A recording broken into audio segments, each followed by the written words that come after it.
ഇന്ന് എല്ലാവരുടെയും അറിവിലേക്ക് പറയാൻ ഉദ്ദേശിക്കുന്ന വിഷയം, ഒരു വ്യക്തിക്ക് റോഡ് ട്രാഫിക് ആക്സിഡൻറ്റ് സംഭവിക്കുകയും അദ്ദേഹത്തിന് മേൽ താടിയിലുള്ള എല്ലും പല്ലും ഒരേപോലെ നഷ്ടമായി. അങ്ങനെ എങ്ങനെയാണ് നമ്മൾ ആ എല്ലും പല്ലും തിരിച്ച് അദ്ദേഹത്തിന് ഒരു വെച്ചു കൊടുത്തതെന്നുള്ളതിനെ പറ്റിയാണ് പറയുന്നത്. 4 മാസങ്ങൾക്ക് മുമ്പാണ് അദ്ദേഹത്തിന് ആക്സിഡൻറ്റ് സംഭവിച്ചത്.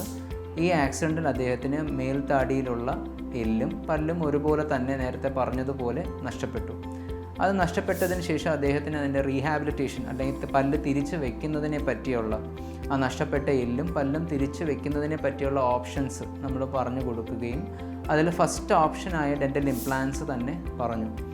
ഡെൻ്റൽ ഇംപ്ലാൻസ് എന്നുള്ളത് എല്ലാവർക്കും അറിയുന്ന പോലെ എല്ല് ഡ്രിൽ ചെയ്ത് ഒരു സ്ക്രൂ വെച്ച് അതിൻ്റെ അകത്ത് റെസ്റ്റോറേഷൻ ചെയ്യുന്നതാണ് ഡെൻ്റൽ ഇംപ്ലാൻസ് എന്നുള്ളത്. എന്നാൽ ഈ ഒരു ഓപ്ഷൻ അദ്ദേഹത്തിന് കൊടുത്തപ്പോൾ അദ്ദേഹത്തിന് അതിനോടൊരു വിമുഖതയുണ്ടായിരുന്നു. അങ്ങനെ പിന്നെ നമ്മളത് സ്റ്റെപ്പ് ഡൗൺ ചെയ്ത് ഒരു റെഗുലർ ബ്രിഡ്ജിലേക്ക്, അതായത് നമ്മൾ അടുത്തുള്ള ഇപ്പുറമുള്ള പല്ലുകളെ പോളിഷ് ചെയ്ത് പാകപ്പെടുത്തിയിട്ട് ഫിക്സഡ് ആയിട്ട് വെക്കുന്നതാണ് ഡെൻ്റൽ ബ്രിഡ്ജസ് എന്ന് പറഞ്ഞാൽ. അങ്ങനെ ആ ബ്രിഡ്ജ് പ്ലാൻ ചെയ്തു.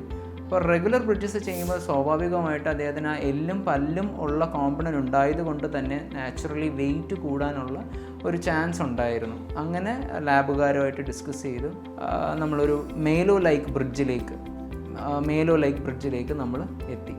അതായത് ഒരു സിർക്കോണിയം ഫ്രെയിം വർക്കിൽ ഒരു ഫ്രെയിം ഉണ്ടാവും. ആ ഫ്രെയിമിൽ ഓരോരോ പല്ലുകളായിട്ട് നമ്മൾ വയ്ക്കുന്നതാണ് ഈ മേലോ ബ്രിഡ്ജ് എന്നുള്ളത്. അപ്പം അതിൻ്റെ അകത്ത് ഒരുപാട് ലാബ് പ്രോസസ്സിംഗ് ഉണ്ട്. അതായത് ഒരു മെഷീനിൽ ഒരു സിർക്കോണിയം ബ്ലോക്ക് ഉണ്ട്. ആ ബ്ലോക്കിനെ കട്ട് ചെയ്തിട്ടാണ് നമ്മൾ കമ്പ്യൂട്ടറിൽ ഡിസൈൻ ചെയ്ത് മില്ലിങ് ചെയ്യും. അതായത് മെഷീനിൽ തന്നെ പല്ലിൻ്റെ ഡിസൈൻ കട്ട് ചെയ്തെടുക്കും. എന്നിട്ട് സെൻറ്ററിങ് അല്ലെങ്കിൽ ലെയറിങ് അല്ലെങ്കിൽ ഫയറിങ് എന്ന് പറഞ്ഞ ഒരുപാട് പ്രൊസീജിയറിന് ശേഷം നമ്മൾ ആ പല്ലുകൾ ചെയ്തെടുക്കും. ഇതാണ് നമ്മൾ ഈ പേഷ്യൻറ്റിന് നമ്മൾ ചെയ്തു കൊടുത്തത്.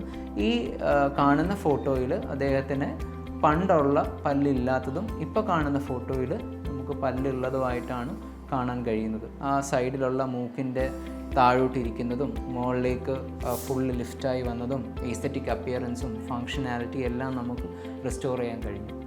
Thank you.